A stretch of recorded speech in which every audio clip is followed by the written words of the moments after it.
मैं सबसे पहले मेरा बहुत धन्यवाद देना चाहूंगी, साधुवाद देना चाहूंगी।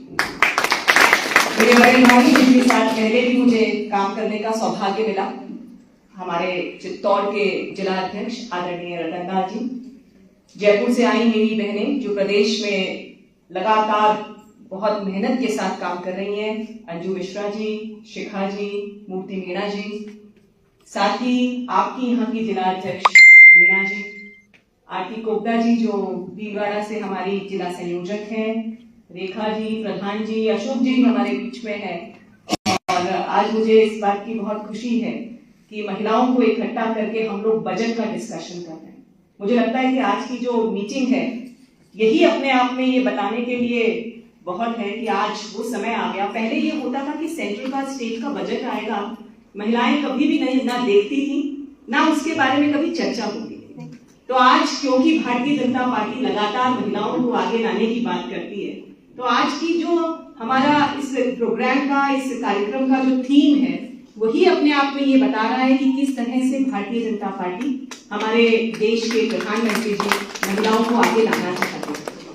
जब हम बजट की बात करते हैं तो बजट के लिए मैं बहुत सारे सालों से आप देख रहे हैं कि जितनी स्कीम्स सेंट्रल गवर्नमेंट की आई हैं वो लगभग सभी महिला केंद्रित रही हैं।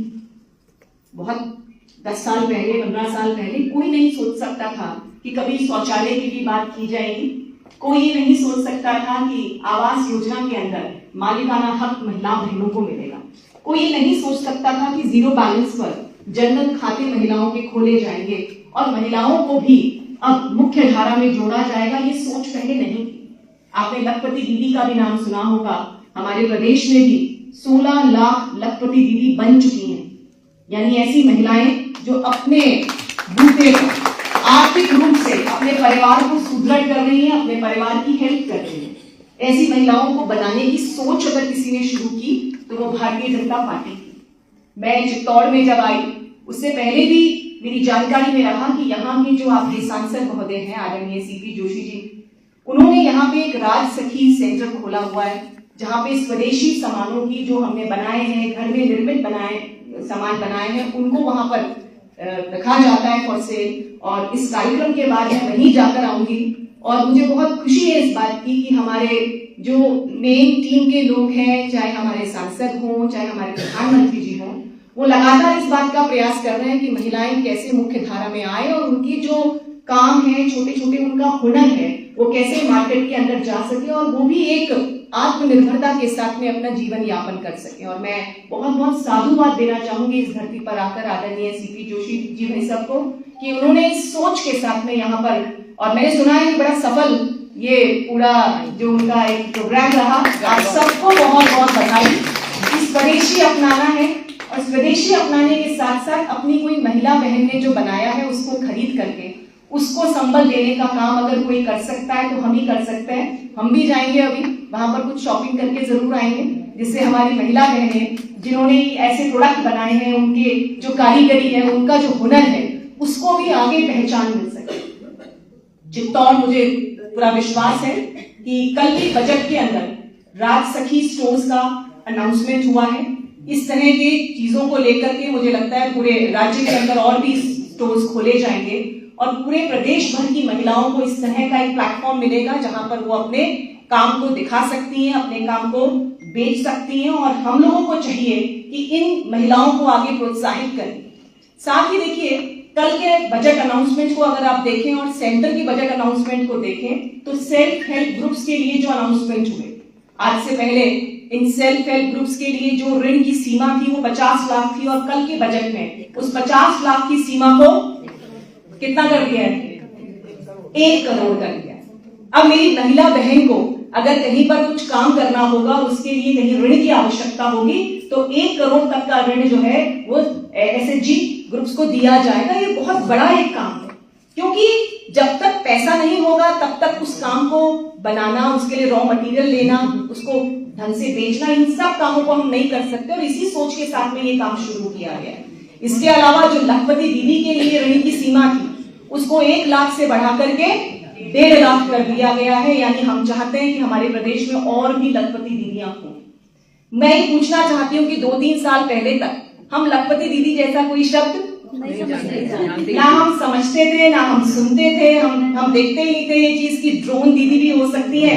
और हमारा राजस्थान तो ऐसा राजस्थान है जहाँ सूरज भगवान की बहुत कृपा है, इसीलिए अब तो ड्रोन दीदी, सोलर दीदी, इस तरह की चीजें भी हमारे सामने आ रही हैं। तो महिलाएं जो है वो हर क्षेत्र में आगे बढ़े, इसके प्रयास के लिए लगातार आदरणीय प्रधानमंत्री जी, हमारे प्रदेश के मुख्यमंत्री जी लगातार काम कर रहे हैं। लेकिन हमें चाहिए कि इन योजनाओं का प्रचार प्रसार हम खुद पहले उनको पहचाने, जाने और उसके बाद अपनी महिला बहन की हेल्प भी करें, जिससे कि वो अपने प्रोडक्ट्स को सही जगह पर बेच सके। और मैं समझती हूँ एक नया दौर है, एक नया दौर ऐसा जिसमें आत्मनिर्भर बनाना चाहते हैं महिलाओं को, यानी महिलाएं जो है अब निर्भर नहीं है, वो अब क्या है, आत्मनिर्भर है और वो निर्माता है।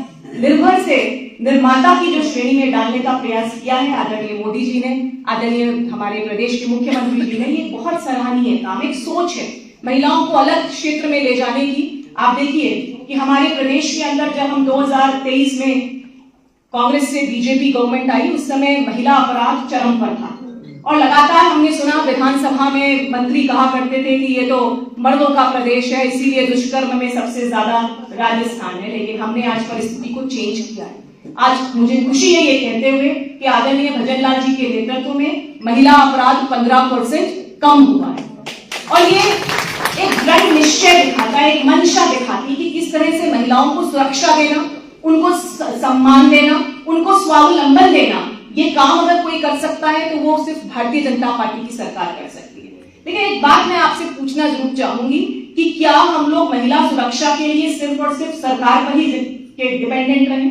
क्या एज अ महिला, राजस्थान की महिला और कार्यकर्ता के रूप में हम अपने आप को इतना स्ट्रांग और सुदृढ़ नहीं कर सकते कि किसी की हिम्मत नहीं हो कि हमसे आकर के दुर्व्यवहार करें? क्या ये पॉसिबल है? पुलिस तो अपना काम करेगी, मुख्यमंत्री जी का डंडा चलेगा पुलिस पर, लेकिन एज अ महिला हमारी भी ये ड्यूटी है कि हम अपने आप को इतना स्ट्रांग कर दें कि किसी की हिम्मत नहीं हो कि हमारे साथ दुर्व्यवहार करे। एक सोच बदलनी पड़ेगी, हमें अपने प्रति नजरिया बदलना पड़ेगा। अब वो समय गया जब महिलाएं निर्बल हुआ करती थी, महिलाएं बेचारी हुआ करती थी, अब वो समय नहीं है। जब मोदी जी जैसा एरा है, इस समय में अगर अपन ने अपनी सोच को बदलाव नहीं किया तो मुझे लगता नहीं कि कोई और समय हो सकता है जहां पर कि ये बदलाव पॉसिबल है। और आज इस सोच के साथ में मैं आपके सामने निवेदन लेकर आई हूं, अपने आप को कमजोर ना समझे। मैं रिपोर्ट पढ़ रही थी, उसके अनुसार जितने दुष्कर्म के केसेस होते हैं उसमें आरोपी परिवार का ही सदस्य होता है। 80% केस ऐसे हैं कि महिलाओं को दुराचार उनके घर के अंदर ही झेलना पड़ता है और ये कहीं ना कहीं एक सामाजिक प्रॉब्लम है। लेकिन मुझे ये बताइए, अगर आर्थिक रूप से हम सुदृढ़ हो जाएंगे, अगर हम लोग कंधे से कंधा मिलाकर के अपनी आर्थिक व्यवस्था को चलाएंगे, तो क्या किसी पुरुष साथी की हिम्मत होगी हमारे परिवार में कि हमसे गलत काम कर ले? ये बिल्कुल नहीं होगी। तो मैं ये चाहती हूँ कि इस प्रांगण से जब आप बाहर जाएं आज, तो अपने आप में सोच के जाना कि हम में कोई कमी नहीं है, हम निर्बल नहीं है, असहाय नहीं है, हम में ताकत है। और उस ताकत को जब तक महिला बहन पहचानेगी नहीं, तब तक मुझे लगता है कि कोई पुलिस, कोई प्रशासन हमें हेल्प नहीं कर सकता। सबसे बड़ी हेल्प आप खुद कर सकते हैं। और इसीलिए मैं आपसे निवेदन करने आई हूं कि अगर लखपति दीदी बनने का मौका मिलता है, ड्रोन दीदी बनने का मौका मिलता है, तो उस मौके को लीजिए। वो सिर्फ और सिर्फ आपको आर्थिक रूप से सुदृढ़ नहीं करेगा, वो सामाजिक रूप से भी आपकी सम्मान, आत्मसम्मान को स्थापित करेगा। तो ये जरूरी है। हर चीज पे प्रशासन पे डिपेंडेंट, हर चीज पे सरकार करेगी। क्यों करेगी सरकार? आज की महिला अलग महिला है, ये मोदी जी के काल की महिला है। और ये महिला सिर्फ और सिर्फ लाभार्थी नहीं है। अब जो विकसित राजस्थान होना है, जो विकसित भारत होना है, उसके ग्रोथ इंजन का पार्ट मेरी महिला बहन होगी। अब अगर राजस्थान आगे बढ़ेगा तो निश्चित तौर पे हमारा भी सहयोग उसके अंदर होगा। महिलाएं सिर्फ और सिर्फ लाभार्थी नहीं है, महिलाएं सिर्फ और सिर्फ निर्भर नहीं है, अब वो निर्माता है।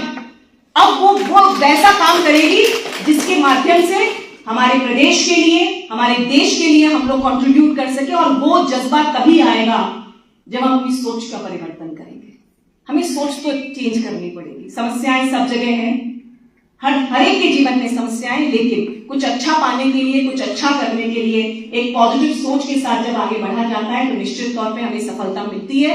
और मुझे विश्वास है कि आज आना हमारा यहाँ पे सफल रहेगा अगर सभी महिलाएं ये सोचें कि हम लोग अपने क्षेत्र में जो आपका हुनर है उसमें काम कीजिए। सरकार की योजनाएं, उनकी बजट घोषणाओं, एक 25,000 ई मित्र भी के लिए भी अधिकृत किया जाएगा, जिसमें युवाओं को और महिलाओं को अधिकृत किया जाएगा। 30,000 से ज्यादा जो है युवाओं को 10 लाख तक का लोन दिया जाएगा और लोन के माध्यम से वो अपना व्यापार, अपना काम शुरू कर सकते हैं। अपने दिमाग में हमेशा ये बात होनी चाहिए कि कैसे मैं अपने घर को आर्थिक तौर पे सुदृढ़ कर सकती हूँ। ये बात अगर सोचेंगे तभी होगा। एक विजन रखेंगे तभी सपना पूरा होगा, बिना उसके कभी सपना पूरा हो नहीं सकता। अभी वीना जी कह रही थी कि हमने बहुत अच्छे से पूरे सिस्टम को बनाया। आप लोगों ने जिला आपका सुदृढ़ था ही, मंडल पर, बूथ पर भी अपनी टीम को बनाया। जिस दिन मैंने शपथ ग्रहण की उस दिन हर बूथ महिला मजबूत एक कार्यक्रम का हमने शुभारंभ किया और मैं चाहती हूं कि हम लोग मिलकर के एक बार जो आपने पहले काम किया है उसको भी रिवाइव कर लें, उन महिला बहनों को जोड़ें। आने वाले समय में इलेक्शंस आने वाले हैं, आप इलेक्शंस के अंदर भी महिलाएं जो है बढ़ चढ़ के हिस्सा लें। और मैं तो हमेशा कहती हूँ 33% ही क्यों, 33% पे धाप है क्या? 33% पे धाप है क्या हमें? लेकिन उस 33% से बढ़ने के लिए हमें मजबूती से आगे बढ़ने की जरूरत है। जैसे मैंने कहा कि अगर किसी क्षेत्र से एक मजबूत नेता महिला के रूप में है तो पार्टी से भी हम रिक्वेस्ट करेंगे कि उस महिला को दीजिए, जिससे भी हमारा जो 33% वाले घेरे में डाल रहे हैं उससे भी हम बाहर आए। लेकिन उसके लिए जरूरी है कि पार्टी के लिए तन मन धन से हम काम करें। भारतीय जनता पार्टी आप जानते हैं कैसी पार्टी है जहां पे छोटे से छोटा व्यक्ति भी बड़े से बड़ा पद पा सकता है। अभी हमारे राष्ट्रीय अध्यक्ष जी बने, एक छोटे से कार्यकर्ता के रूप में उन्होंने अपने काम की शुरुआत की और अभी शीर्ष नेतृत्व पे पार्टी के रूप में पार्टी के काम करेंगे। तो आप देखिए यही एक पार्टी है जहां परिवारवाद की कोई जगह नहीं है, यहाँ पे कर्मठता की जगह है और यही हमारे पार्टी को दूसरी पार्टियों से अलग बनाता है।